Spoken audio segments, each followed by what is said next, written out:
नमस्कार. तुमच्या घराचं लहान बाळ असेल तर हा व्हिडिओ तुमच्यासाठी आहे. लहान मुलांना कोणती गोष्ट केव्हा आणून द्यायची? 3 वेळा आहेत.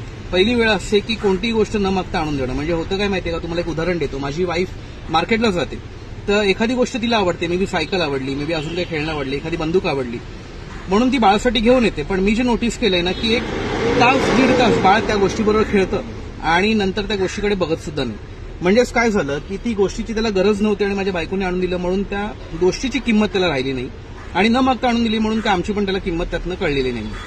दुसरी वेळ असते की एखादी गोष्ट मागितली आणि लगेच ती आणून देणं. हे तर नक्कीच करू नका. एखादी गोष्ट मागितलं लगेच आणून दिलीत ना, तर त्या गोष्टीची किंमत राहील पण तुमची किंमत राहणार नाही. आणि तिसरी वेळ आहे की एखादी गोष्ट मागितली ना, तर त्यांना सांगा की गोष्ट ती तुम्हाला नक्की मिळणार, पण थोडंसं पेशन्स बिल्डअप त्यांच्यात होऊ द्या. म्हणजे कोणतीही गोष्ट मागितल्या मिळत नाही, त्याच्यामागे आपल्याला मेहनत करावी लागते, हे त्यांना शिकवायला चालू करा. आता आम्ही हेच फॉलो करतो. एखादी गोष्ट आमच्या बाळाने मागितली तर त्याला आम्ही नक्की सांगतो की तुला ती मिळणार, पण ती लगेच नाही मिळणार.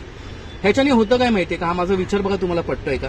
एकतर ती गोष्ट थोडीशी लांबवल्यामुळे त्याची क्युरिओसिटी वाढत जाते, ती गोष्ट त्याच्या हातात आल्यावर त्याला फार आनंद होतो.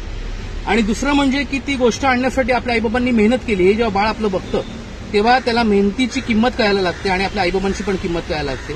शांतपणे विचार करा, काय बोलते ते पटते का बघा. जय हिंद, जय महाराष्ट्र.